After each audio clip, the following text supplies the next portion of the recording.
Tu es Seigneur, le lot de mon cœur, tu es mon héritage. En toi, Seigneur, j'ai mis mon bonheur, toi mon seul partage. Pourquoi le mal continue-t-il d'exister dans le monde et de traumatiser la vie des hommes?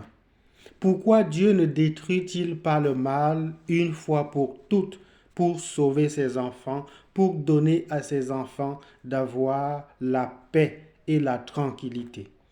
Voilà une question qui taraude l'esprit de l'être humain. Voilà une question qui continue à faire débat, aussi bien en philosophie qu'en théologie.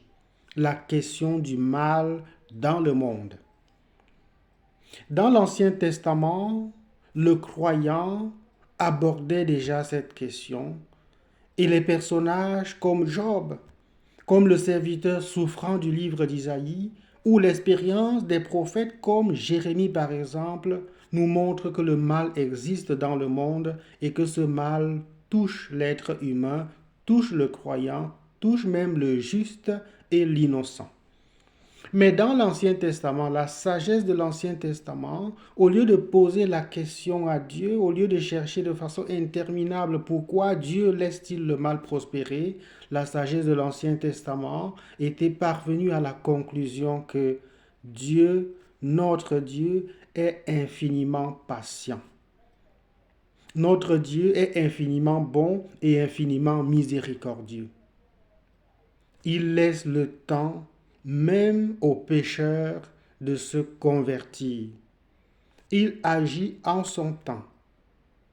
Et dans le Nouveau Testament, pour répondre à cette question, l'évangile de ce jour, de ce dimanche, nous montre à travers les 3 paraboles que Jésus raconte, la parabole du bon grain et de l'ivraie, la parabole de la graine de moutarde et la parabole du levain dans la pâte. À travers ces 3 paraboles tirées de la vie ordinaire de tous les jours, Jésus montre que, justement, Dieu est bon et miséricordieux. Parce qu'il est infiniment puissant, il est aussi infiniment patient. Mais ce que nous voulons retenir justement à travers les paraboles que Jésus raconte, c'est surtout que la présence du mal n'empêche pas le bien d'avancer. La présence du malin n'empêche pas le règne du bien, le règne de Dieu, le royaume de Dieu d'avancer et de porter des fruits, comme la graine est livrée dans le champ. Alors, au lieu de passer notre vie à nous demander pourquoi Dieu ne détruit-il pas le mal, il serait sage, dit Jésus, de nous engager à porter du fruit, de nous engager à labourer notre champ, à prendre soin de la plante, de notre plante, pour que à la récolte, notre plante puisse porter du fruit.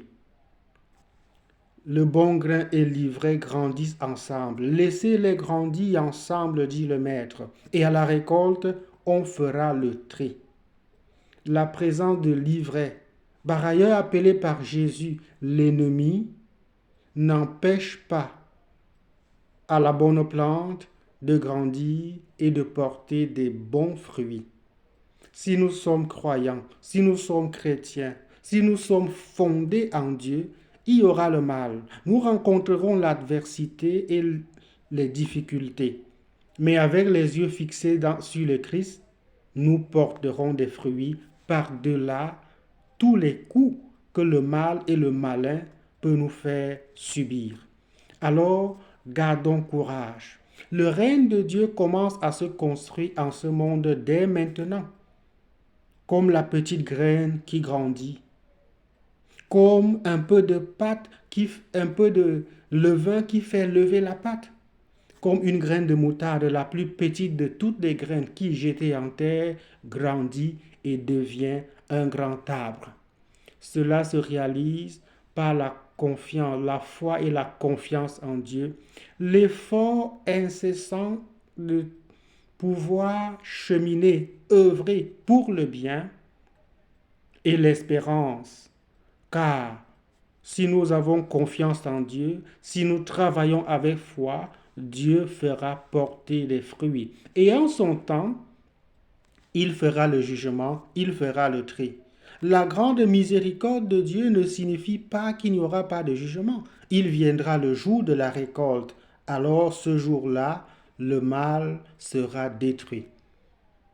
À la récolte, le blé sera porté au grenier, c'est-à-dire les bons seront portés au paradis, dans le royaume de Dieu, alors que le mal sera brûlé au feu, qui est le signe de la géhenne de feu, le signe de l'enfer. Alors faisons confiance au Seigneur, ne nous laissons pas décourager par le mal, par le malin, continuons à travailler et Dieu nous fera porter des fruits. Que sa bénédiction descende sur nous, au nom du Père et du Fils et du Saint-Esprit. Bon dimanche à tous.